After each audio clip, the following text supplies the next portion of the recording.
Hey everybody, this is Kevin Steinhauser, and tonight we are going to be working with using sophisticated diction. So this live session applies to all types of writing. But for our class, all three types of essays: synthesis, analysis, argument. So the last few weeks we've been in a deep dive of rhetorical analysis, and now this is a good launching off point from that, but really this applies to all types of writing that you'll do, both for our course this year, which we have literally less than 1 month until test day, but also launching into senior year of high school if that's your next step, and then ultimately college. You really want to focus on a high level writing style, which in this case we'll talk tonight about using sophisticated diction. So the way that we'll do the live session tonight is I will show you a couple body paragraphs that high school juniors or seniors wrote on the AP test in previous years that are released materials on College Board's website. I will break down why they're effective writing style and specifically why they're using sophisticated diction, what I mean when I say sophisticated diction. For the second round, I'm actually wanting it to be interactive tonight. So we will look at the second body paragraph, which is a 6th level score. Which again is a qualifying score for college credit, but anyone who wants to take their 6s to the next level, we're going to do some practice writing on taking their ideas and then translating them into even higher level language. And by that, I'm really going to push us tonight on clarity. What do I mean with sophisticated diction? So I'm going to launch into my PowerPoint.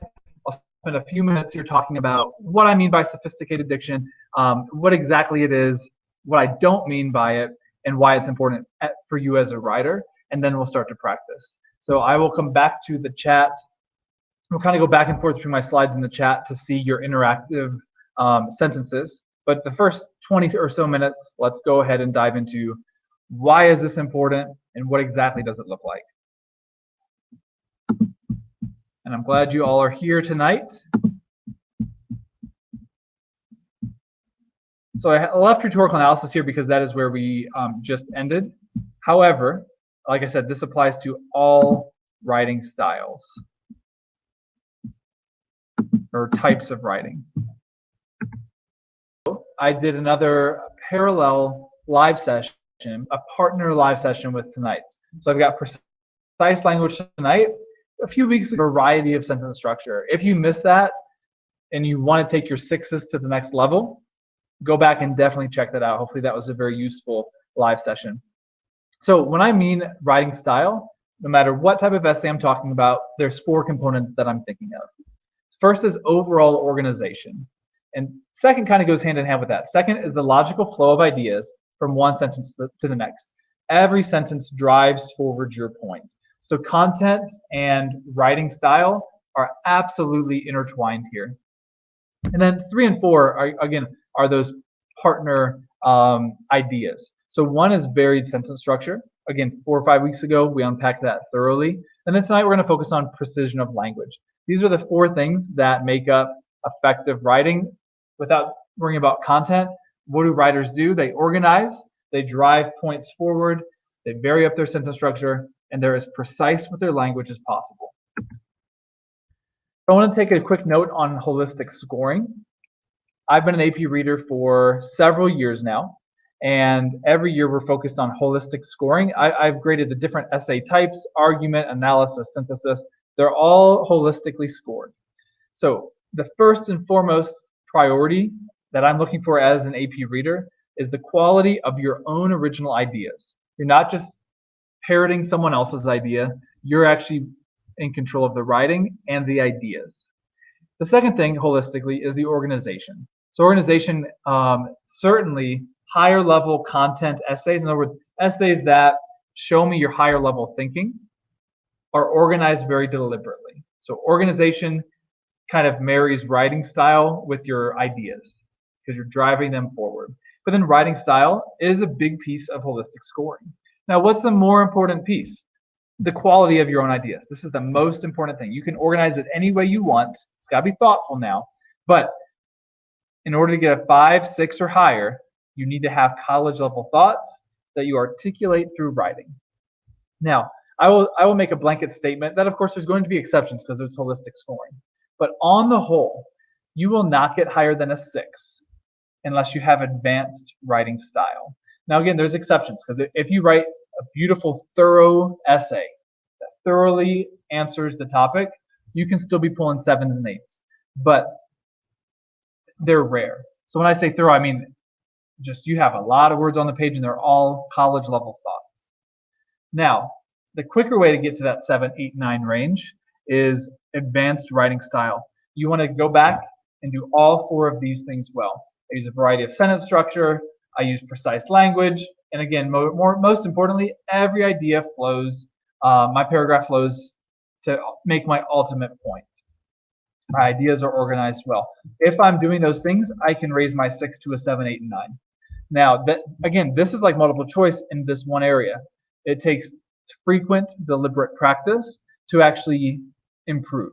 So it's not, this live session is not going to make or break your score. What's going to make or break your score is you applying this live session in practice between today and May 15th. So you really want to have some practice reps in of applying high-level writing style in tonight's focus using the best precise word that proves your point, whatever the point is that you're making. How important is precision of language? It's a big component of writing style, as I talked about. Really, if I cut writing style down to 4 things, it's one of those 4 things. Precise language is a sign of effective college-level writing. Secondly, it allows you to clearly and articulately make your points. And that's actually why it's so important. You're not using precise language to sound smart. You're not using precise language to sound fancy. I'm going to talk about that here in a couple minutes. That is a common misconception here. Really, precision of language, the more vocabulary you have in your arsenal, the more you can launch the perfect word to prove your point. So it's all about your own ideas. Language is our tool of expressing ideas. So the more precise you are with your language, the clearer your ideas are going to be, the more I can reward you for your high-level thoughts. So again, more important than language is the thoughts in which you're using language to convey your expression and your ideas. So there's 2 rules of precision of language that I absolutely want to hammer in before we look at our first practice round, in which I'll do the heavy lifting, because I'll just explain what the student did. Really, the student's doing the heavy lifting. And then the second round, again, you will do the heavy lifting through the chat. Let's do some practice rounds of applying these rules. So the first rule, it's not about being fancy. It's about clarity. Be clear. So again, don't say, hey, I'm going to use a word that I've only heard of once. Or I'm going to use a word that I don't think my teacher's ever heard of, because I've definitely seen that done before. Are you allowed to do that? Absolutely. But the point is, if that's your goal, you have the wrong priority. Your goal should be, what's the perfect word that I have in my arsenal that I can use appropriately to prove my exact precise point? So it's my ideas that I'm tying the language to. That's the whole point here tonight, no matter if it's an analysis, an argument, a synthesis essay. Same kind of idea. Don't stress to use or strive to use big words. That's not the point. Don't. And I know it's kind of ironic as I put it in quotes. I'm using big words, right? But that's not what this is about. Or you could say like rare words. The point of this isn't using words that are not part of our everyday language. The point of this is conveying your ideas clearly. Now your reader will be, and your teacher will be highly educated. They will have the vocabulary that you have. Again, the goal is not to impress them with your vocabulary, it's to impress them with your ideas. And I hope that I'm being clear with that. You are expressing your high-level, college-level ideas through the precision of language. Let's apply this. So this will be round 1. Get that out of the way. All right, so this is a 2017 prompt. We're actually going to look at 2 different passages that were, or I'm sorry, paragraphs that students wrote that were released by College Board. The first one is, again, just a body paragraph that I retyped up for us to look at that has a great display of effective, precise language. The ideas are why the student scored an 8. So the first paragraph to look at is from an 8 essay. But the precision of language is A, a sign of an effective writer, and B, allowing this writer to very clearly articulate his or her ideas. So let's look at the argument prompt, and then let's jump into the student's essay. The passage below is an excerpt from Empire of Illusion by Chris Hedges. Read the passage carefully. Not even retype the passage, it doesn't matter for our purposes tonight. So once you've read, write an essay in which you develop a position on Hedges' argument that the most essential skill is artifice. Now, in the prompt, in the paragraph from Hedges, it makes it clear that artifice is the act of portraying to be somebody that you're not, so being misleading. So the most essential skill in life is putting on a mask and being someone who you're really not. That's what Hedges is arguing in the 2017 argument prompt. Now, let's see how the student responded. Here's what I'm going to do. This will take about 5-6 minutes.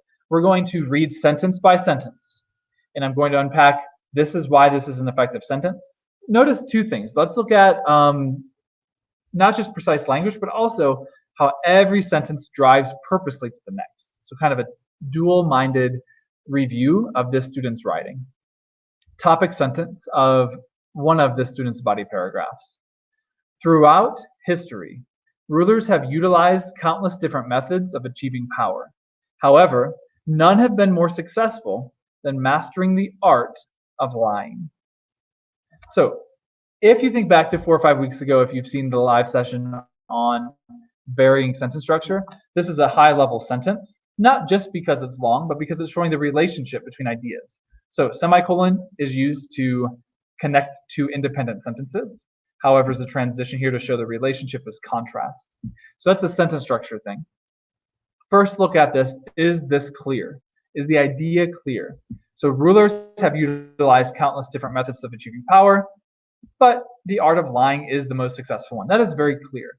Now, let's look at the clarity of word choice. This student is fully in control of the writing and the language. The fancy words are not controlling the writer. And honestly, that's a very common thing for AP language. Students know inherently, or maybe their teachers tell them, yes, it's important to use high-level precise language. But sometimes teachers aren't, or students don't take it, I guess, as clearly as I want it to be taken. Precise, high-level language is a term that gets thrown out a lot, or high-level diction. Sophisticated high-level diction means precise language. Let's look at the precision in the topic sentence. Rulers have utilized. Again, a word in our everyday vocabulary arsenal. The student's not making up words, obviously, but also not pulling words that like are rare, that we wouldn't hear on a daily basis. There's not a word on here that each one of you doesn't know, right? But let's look at how he utilized or she utilized this vocabulary. So rulers have utilized countless methods. There's a good example of that, of achieving power. And I think mastering is the perfect verb here. None have been more successful than mastering the art of lying. I love that phrase. Again, nothing fancy about it, but very precise. Now here's what maybe a mediocre essay would say. So the idea is going to be the same. So throughout history, rulers have used many different ways to get power, but the most effective way has been to lie. So I'm going to say that again, and I'm just speaking off of my head. I don't have this on the slide, so it might be a little bit different. But compare what I'm saying to what this sentence is. Same idea. This sentence is actually clearer in its ideas and more artful in its execution. So I'll say again, like more of the normal way you would write this. Throughout history, rulers have used many methods to achieve power. I guess I'm already using more of his words. Rulers have used many methods to get power. However, the most successful one is to lie. Something like that. The most successful method is to lie. So really thinking through this. Now, let's just talk before we go any further about the reality here. If you're not used to this live session concept can really slow you down. And don't let that happen. So everything you write, no matter what the class is, focus on this skill because it applies to any type of writing. Be as precise as you possibly can. What you can't do while you're writing a timed essay is take too much brain capital on how am I going to say this. So it just takes practice, practice, practice to apply your vocab arsenal The perfect word at the perfect time. Again, you could write this maybe if I gave you 5 minutes, and I'm saying you very like generically, right? But my goal is that you can just write this as the ideas are coming to you. So the more that you practice this skill, and I know it's April, but you still have a month to really think about this, the more naturally it will come. Again, I want your brain power for the 2 hours and 15 minutes of the essays to be put on what am I going to say? In addition, you're thinking how am I going to say it? But the majority of your brain power says, okay, what am I going to say? And the how am I going to say it? You're naturally doing as you write because you've been practicing it very deliberately. Let's look at the student's second sentence. And this student very impressively has some background knowledge here that he or she just pulls in. So that's clearly an argument skill. So focus on the content. How does it drive from one sentence to the next? But also focus on how is this using precise language effectively. In his advice to future rulers, Machiavelli, and I'm not sure if I'm pronouncing that correctly, encourages them to lie and maintain the illusion of sympathy to the common struggles in order to retain power. Let's just look at it again. Is this clear? That's the first question. In his advice to future rulers, Machiavelli encourages them to lie and maintain the illusion of sympathy to the common struggles in order to retain power.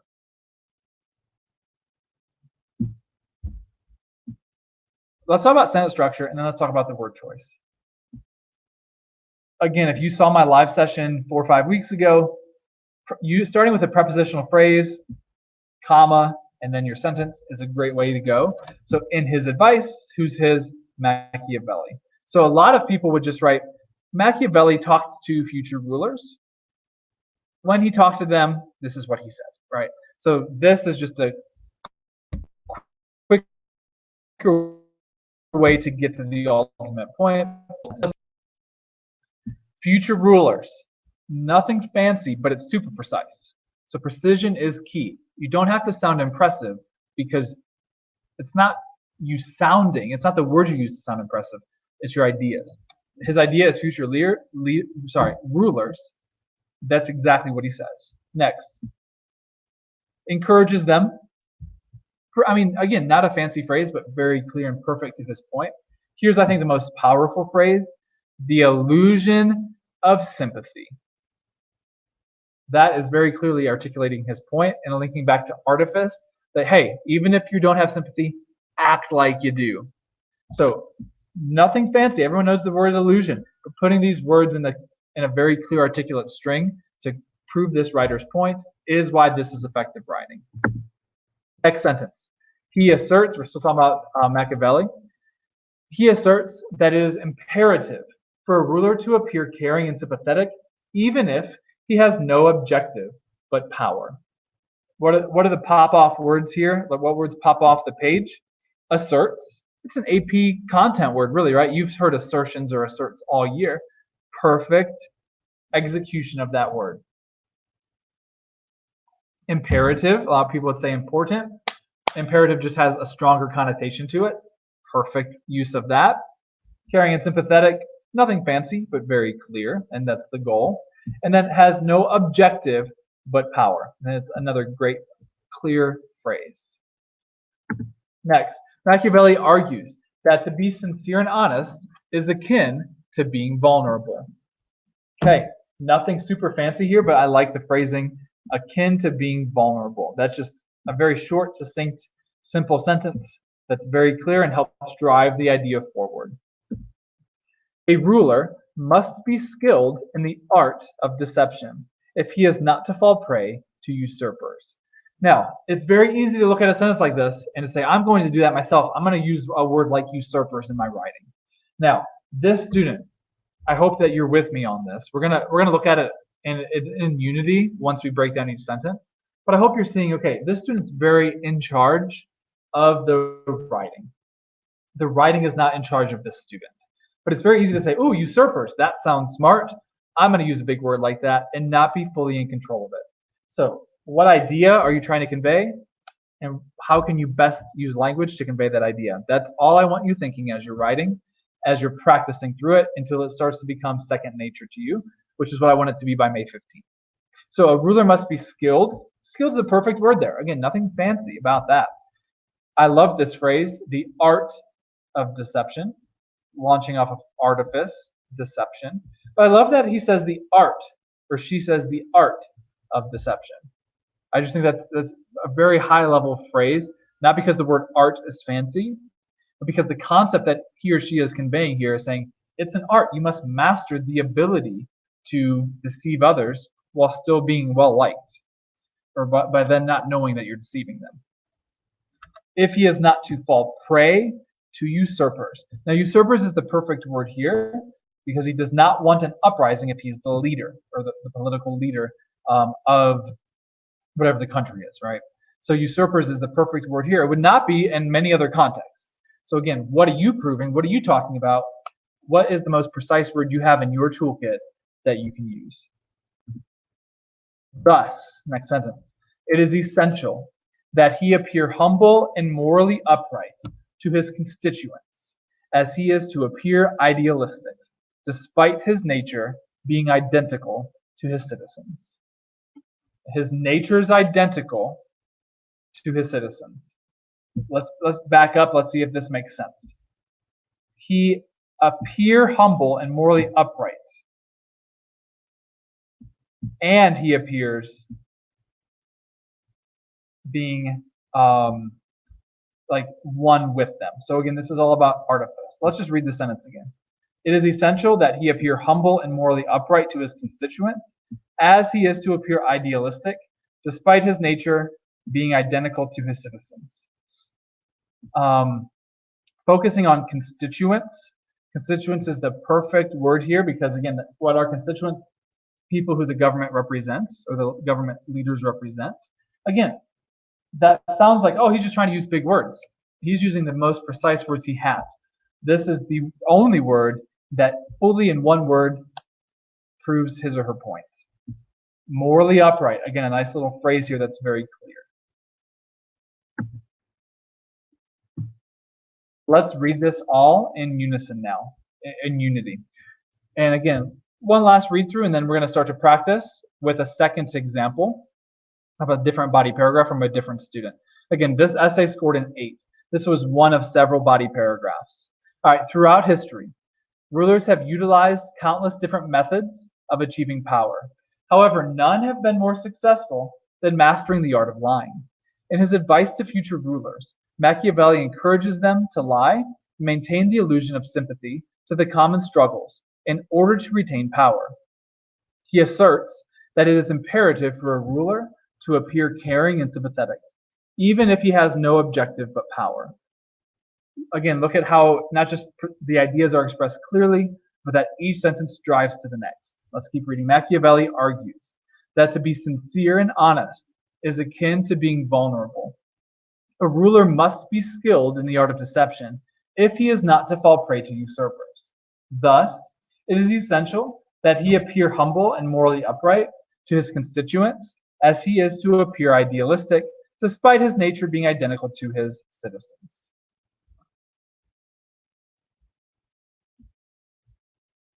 Now, we're going to break down, here we are, a second example. This is round 2. Many popular politicians.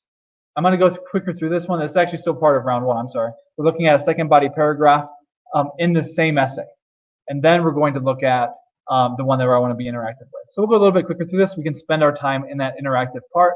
But this is actually his second of 3 body paragraphs. What I just wrote was his first. So we'll go a lot quicker now, but I want you to get a sense of like completion for this essay. So sorry, this is part 2 of round 1, if that makes sense. All right, many popular politicians employ this illusion of modesty in the modern age. The reason I wanted to show you this is a good quick argument review. I talked in previous live sessions about blend of evidence. So he uses Machiavelli talking about kind of like that older concept of ruling, like throughout history, just like what do rulers have to do. But now we're going to apply this same idea to a modern age. Next sentence. Again, just look at clarity of language, precise language, every sentence driving to the next. President Barack Obama,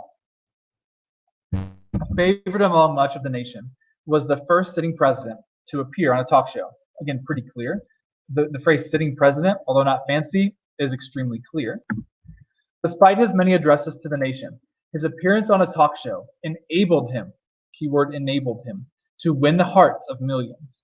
Win the hearts, nice, clear phrase, as he was shown to be humble, ordinary, and accessible. Those three words everyone knows, not fancy, but very precisely chosen and written. This played an enormous role in him winning the trust of the American people and scoring, I like that word choice there, a second term. Similarly, Bill Clinton was the first presidential candidate to appear on a talk show, allowing him to easily reach the public and share his ideas, therefore winning him the presidency. Again, pretty clear sentence there. Therefore, I like these little phrases like this, both to help my sentence structure, but also more importantly, to show a flow of the text. And when I say flow of the text, what I mean is the text flows. In other words, the text is moving somewhere. Every sentence is moving to the next. So when I say flow of language or flow of your paragraphs, I mean, does each sentence build to the next? So little transition words like therefore show me that yes, these are all connected and this is where I'm headed. All right, with all that said, let's read. Therefore, the appearance of modesty and accessibility plays an enormous role in a politician's chances of success. And that's his second, or her second, body paragraph. I won't read this one because I went so fast, and hopefully you got a pretty good sense of the flow. But again, this was an 8 essay. So those were 2 of the, I believe, 3 body paragraphs from 2017's released 8 level score. Now we're going to do this differently. I'm going to read a body paragraph from a different sample essay. It's, I believe, a 6. That's correct. So this is from a 6. Now, again, it's not a 6 just because of what we're looking at today, but because of the content. But again, I believe we can become clear with our ideas through language, and that can help raise our scores. So writing style, yeah, it does matter because of writing style. That's a key component. But the truth is, writing style opens you up and forces you to be as clear as possible with your ideas, which is where the majority of your score holistically is going to come from. So I'm going to read this entire body paragraph. We'll go sentence by sentence. I'm going to have you in the chat rewriting these sentences, and we'll just do a quick review of those together. So first, let's read it together. And this is just a new paragraph, new essay, out of context, just jumping it in. Let's read. To use a recent example, in last year's presidential election, Donald Trump gathered mass support by proclaimed that he was not the typical politician. And I just typed these exactly as they were written. He was, quote, a man of the people, a homegrown American that just wanted to make America great again. He used the old Reagan campaign slogan to create a name for himself and get enough support to carry him into the White House. People connected to him because of his practically non-existent political ties and believed in his message and direction for our country. Finally, there was someone that the everyday person could relate to and trust enough to let him lead them. Okay, so we're going to do a rewrite here. Here's my challenge to you, no matter what your political ideology is, don't change this student's writing other than to make his or her ideas even more clear. So don't say, I don't agree, I'm going to rewrite this. That's not the point of this. So we get better, and I do this in my classroom a lot, by taking good writing, because this is a 6. So this is qualifying for college level credit, but making it even better. If you can write a 6 into an 8, that's the sweet spot of education. So with all that in mind, we're not changing content, we're changing precision of language. I want everyone with me live. I'm going to read this sentence again, and I'll leave it up here for a minute, but start typing into the chat, taking these ideas and writing them in even a more precise way. To use a recent example, in last year's presidential election, Donald Trump gathered mass support by proclaimed that he was not the typical politician.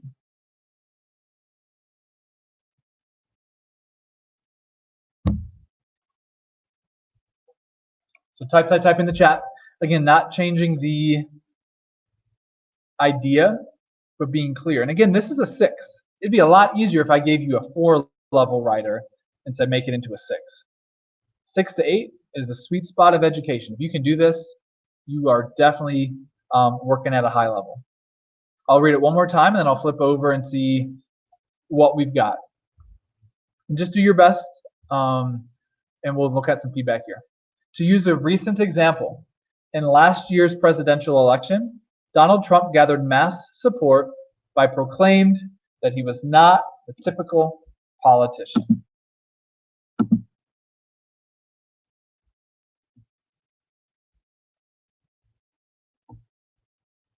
I got one. I'm going to put it back up. Maybe that wasn't enough time before I give my feedback. Type it up in the chat, and we can look at some feedback. And again, this is tough. Put yourself out there. Don't stress. Don't worry about how it looks. This is a safe space. To use a recent example, in last year's presidential election, Donald Trump gathered mass support by proclaimed that he was not the typical politician. All right, Katrina, thank you for working through this. I'm going to start with yours. Alexandra, you are next, or Alexandra, you are next. Recently, Trump garnered support by proclaiming that he was different from the other politicians. Let's just pop back and forth. So I'm just leaving my live session kind of looking like this. Okay, I like it. Katrina, nice job. I like that you said recently. Yeah, cut to the chase here. You could absolutely say in the 2016 presidential election, and that's still less wordy, right? So I like that you naturally are getting straighter to the point. By proclaiming that he was different from the other politicians, let's compare. Proclaimed that he was not the typical politician. Yeah, I like your wording. All right, let's read Alexandra's. Donald Trump gathered mass support by proclaiming that he was not your usual politician. Yeah, I like it. I like that you kept this. I actually think this was a solid phrase from the original writer, mass support. I like your verb gathered. I like, Katrina, your verb garnered. So it's looking good. Let's do another round. Hopefully we can get a couple more people participating. If not, I'll give feedback. We'll look at it full group with what we've got. Second sentence. He was a man of the people, a homegrown American that just wanted to make America great again. Just go ahead. Once you feel confident, type it. I'll give you a minute or so.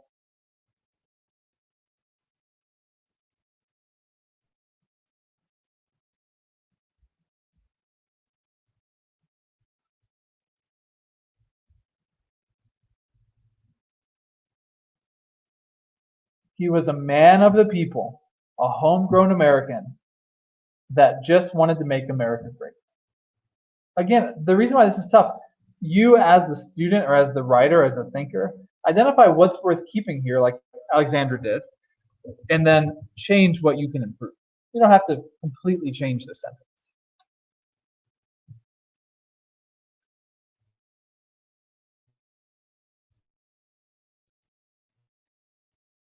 So whoever's got this sentence, give you a couple more seconds here and we'll go.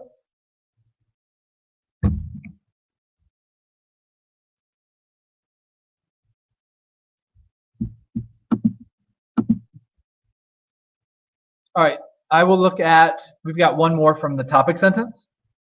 Let's look at that and then we'll start looking in sentence number 2. So if you're still typing sentence number 2, go for it. Don't worry about being late. Put it in there as soon as you got it. All right, so during the last presidential election, Donald Trump violated stereotypical protocol as a presidential candidate to garner support amongst voters. Now, here's all I'll say about this, because I think this is a very high-level sentence. And I love, my favorite part of this sentence is stereotypical protocol. I think that is perfect, super clear. I love the word stereotypical because he broke it, and protocol. Now, the only thing here is violated has a very negative connotation. So you're only going to use the word violated here if you're going to unpack the negative repercussions of that. If you want to stick more true to the positive connotation of this paragraph, you might want to say broke, because although they're synonyms, broke is more, he broke tradition. That's more of a normal phrase. Violated tradition would say, oh, he did something bad. So let me know if that doesn't make sense. But Looks like it does. Cool. All right, let's go ahead and look at Josie. Josie, thank you for typing this up. And I got a few more coming in, so I want to be really interactive tonight to give some feedback. Again, put yourself out there. Don't be worried about like not being confident. I know we're going pretty fast through these. Well, let's look at Josie. Trump was a man of the people because he desired to make America great. Let's just compare that. I like that you said Trump here. Now you don't have to, because you don't have to say Trump every time. Keep in mind, like every sentence drives to the next. But I see why you would want to be as clear as possible. Trump was a man of the people because he desired to make America great again. Yeah, and actually, I like the phrase. And again, not saying you didn't. You all just think through this. How would you say this? But I actually like the phrase "a homegrown American," and you can't really rewrite the phrase "make America great again" because that's kind of his whole slogan, right? His campaign slogan. But I like that you're getting straight to the point, Josie. So well done. Doesn't mean this is weak. It just means you're approaching it to get to the point even quicker. So a homegrown American. This word I definitely want us to fix. Who just wanted to make America great? I think maybe this phrase is maybe the weakest here. So maybe we could focus on that the most. Now, going off of Josie, just one quick grammar note, everybody. So Josie, thanks for letting us look at your sentence. You never want to put a comma before because. So if you take that comma out, that sentence actually flows. All right, let's go down here. Vera. He was a man of the people, an American citizen, whose sole desire was to make America great again. I love it. Again, you could keep a homegrown American. There's nothing wrong with that phrase, but you fixed what I said was the weakest. And I love the way you did that. Desire or primary purpose, however you want to say that, improving that phrase is exactly what we're looking for. Nice job. Let's look at the next one. Ryan, he affirmed that he was one with the people. Okay, I like what you did there. I like the word affirmed. I think that's perfect. A homegrown American. Nice. Again, I agree that we can keep that and this still works. A citizen. Again, I would use the word who. Wanted to make his nation great again. Okay, yep, we kept that. Nice job.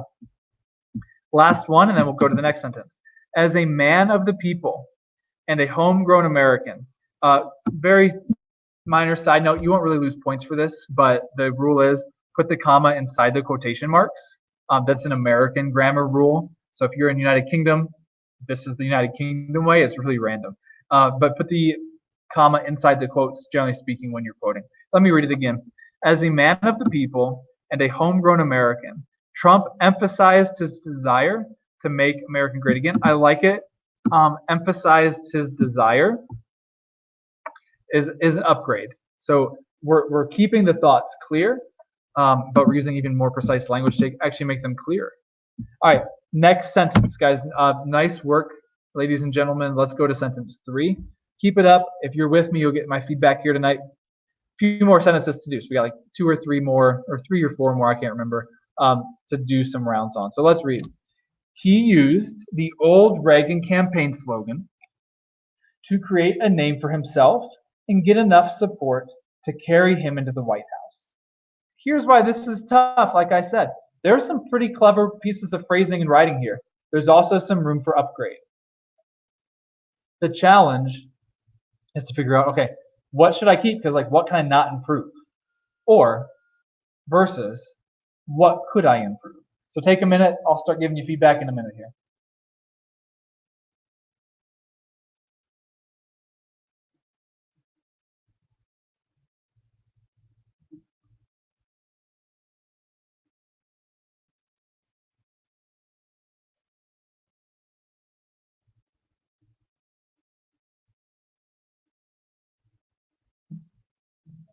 I'm going to read it again. He used the old Reagan campaign slogan to create a name for himself and get enough support to carry him into the White House.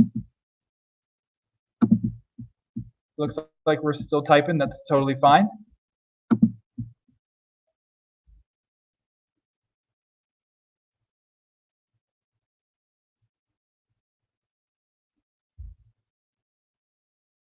I think I'm going to highlight a couple potential areas to improve, or bold them in red, I should say.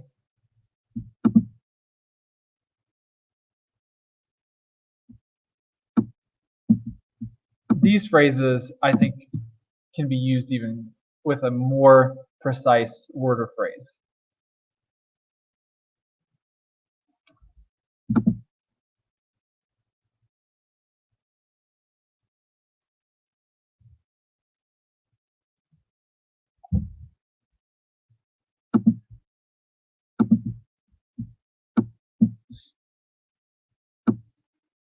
Jericho, thank you. I will start with yours, and we'll see if any others pop in.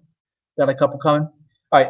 Trump utilized the slogan from Reagan's old campaign to gain popularity to win the election. Let's do a quick back and forth. And again, I know others are typing, so go ahead and finish your thoughts and you'll get some feedback. I like the word utilized. I think we saw that in the first essay that we saw one time. So well played. I think that's a good word. It's an overused word in rhetorical analysis. Students always want to write in rhetorical analysis, the author utilized blank. But here, it's not like an argument or synthesis. It's not overly done. So I think well done, sir.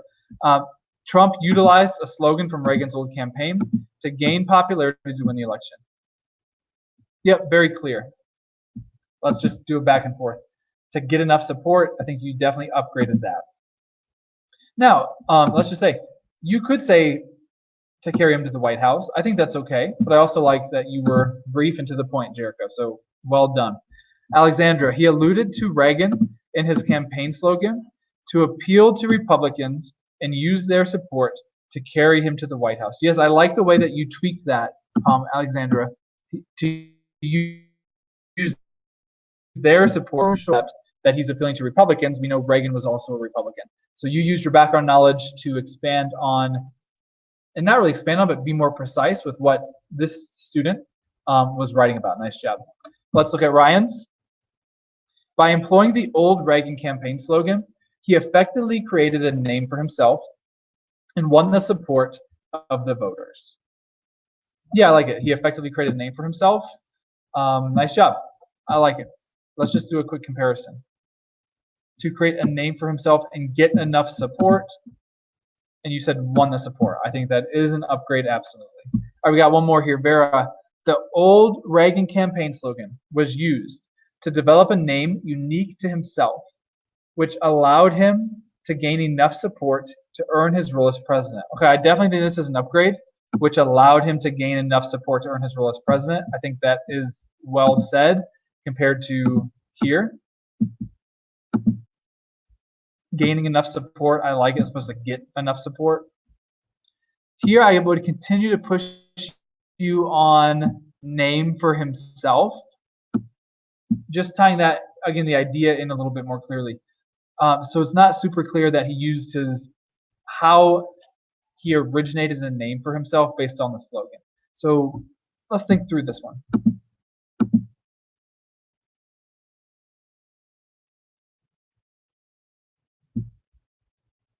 I'm just looking at it again. So yeah, we're right here. We're on Vera. Vera, thanks for letting us look at your sentence. So the old Reagan campaign slogan was used to develop a name unique to himself. We actually had that kind of similar here, because that's why I was confused. Originating a name for himself. So let's talk about both. Let's just make sure we're clear. And I know that we have it here, but let's be clear on how did he create a name for himself. So I think that's where we could push. So he used the old Reagan campaign. Maybe a word here instead of name that could be an upgrade is identity. To create a Republican identity gained momentum to go into the White House, or gained enough voters to go into the White House. Sorry, I got kind of lost because another comment came in. So I hope that that was clear. If not, just ask a quick question, guys. But let me just look at Josie's and just make sure my point is clear before we move on. Let's just do one more round, because I think you guys are definitely getting the point. So I don't want to like beat a dead horse with it. Let's do one more round after we do Josie's here. When he utilized the old Reagan campaign slogan, Trump was originating a name for himself.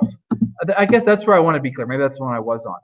Originating a name for himself make sure that's clear on was originating the right word, because he's really reinventing Reagan's campaign slogan. So maybe that's what I can't remember whose I was talking.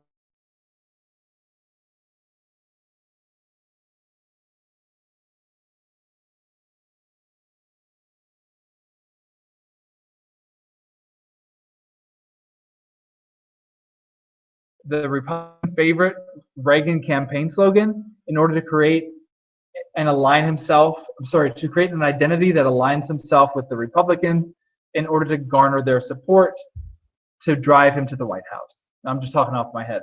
But I think that create a name for himself actually is another room. I should have bolded it for improvement. All right, we're going to do one more. Let me look at which one I want to do last. Let's do this last sentence. It's a good reference sentence. Let's read, but then we'll skip this round. People connected to him because of his practically non-existent political ties and believed in his message and direction for our country. Let's do one final round, and then if there's any questions, if I wasn't clear on that one, I apologize. Please let me know, and I'll go back to it. But let's do this, assuming we're good to go. Finally, there was someone the everyday person could relate to and trust enough to let him lead them. I think there's room for improvement here. Let's read it again, and then you can start trying your rewrite. Finally, there was someone that everyday person could relate to and trust enough to let him lead them.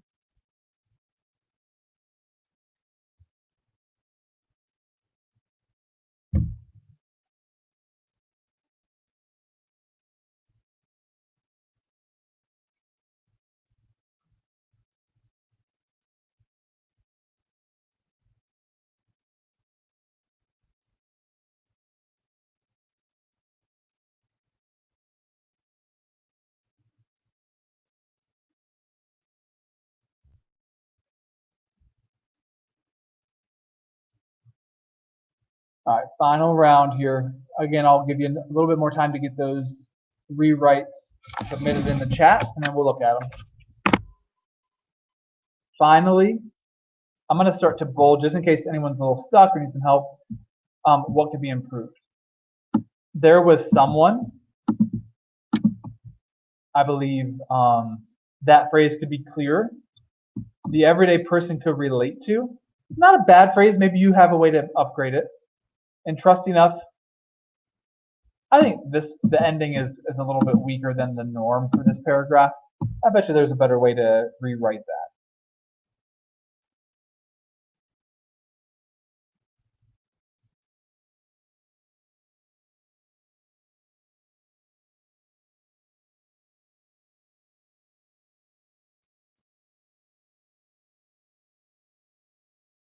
Back and forth on my screen.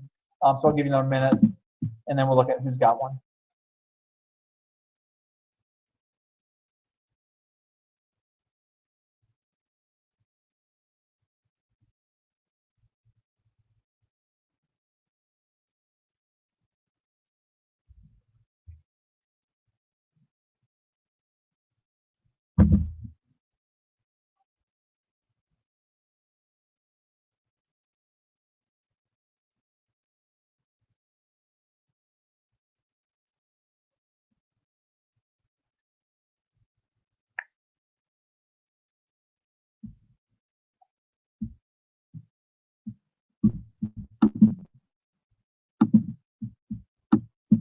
All right, let's look at yours, Alejandra, or Alexandra. Sorry, I have students that pronounce it both ways, so I apologize if anyone I messed up your name tonight. But let's look at yours. Finally, there was a politician relatable enough to. Yeah, I like it. Let's read yours again. Finally, there was a politician relatable enough to be trustworthy. Now let's just do a quick comparison. Finally, there was someone. I absolutely loved your upgrade here. Politician is a much better word here than someone. I think that's the most important change you made. The everyday person could relate to and trust enough. Trustworthy. Yeah, absolutely. Now you could still have to let him lead them, to be worthy of being a leader. You could still have a phrase like that, but on the whole, Alexandra, very nice upgrade. We got a couple more. In aligning himself with the average American, Trump garnered enough credibility and trust from the people to be president. Yeah, I like it. Now, who's am I looking at? I'm going to pronounce your name wrong too. Ellie, maybe that's right. Let me know or forgive me if I'm mispronouncing anyone's name. But let's look at yours. To trust, I'm sorry, where am I? Trump garnered enough credibility and trust from the people to be president. Again, you could say the word, like I said with Alexandra's, to be worthy of the office of president. Even though it's a little bit more wordy, I think the word worthy is a good upgrade here. And also you could change out the word people for maybe citizens or even constituents, like we saw the writer do in the first paragraph we looked at tonight. But on the whole, I love your upgrades tonight, everybody. So the best upgrade here, in aligning himself with the average American. And then I like this too, garnered enough credibility. So definitely some major upgrades happening in this rewrite. All right, we have another one. Vera, society could finally place their trust in the hands of an individual who guaranteed peace and prosperity. I think, maybe tell me if I'm wrong, but to might be the better word here. But other than that, for the nation, to the nation, either way, it's an upgrade. So let's read it again. I like here, society could finally place their trust in the hands of. I think that's very solid. I like that you put trust in there, but kind of change the order to actually drive the idea forward more clearly. Let me look at one more thing here. Oh, individual. You could again say politician. I like Alexandra was you who said politician. I think that's a really precise word. But again, Vera, nice job on this rewrite. I especially like how you retweak the order to drive clarity. So precision of language and sentence structure absolutely should and do go hand in hand. So let's launch in for final reminders. Score again got an. I'm sorry. This essay that we were looking at got a 6 level writer. The ideas are clear. We just even made it better. So we just made the 6 into an 8, for example. A couple of reminders, everybody. Nice job, and I appreciate the engagement, and I appreciate the opportunity to interact with you, looking at some feedback. Remember, the next 2 weeks we are looking at multiple choice, and I hope you can come back for that because multiple choice, it just takes as many reps as you can that are really purposeful. So we've got 2 Tuesdays together in a row, back to back, that we'll be doing that. All right, so final reminders, and we'll wrap up precise language. It's all about getting your points across. I hope that was clear. I think everyone's with me on that. And then again, a lot of my students every year think, oh, I just need to use the biggest words I know. Even in like slightly the wrong context. Kind of goes back to violated versus broken. They're almost synonyms. Violated seems fancier, but which one is actually the precise meaning that you want to convey? So I love that we had the opportunity to learn from each other tonight. I think that's the best way to learn is from each other, through your peers, etc., not just from a teacher. All right, so we are wrapping up here tonight. Thank you for being with me and working through writing style.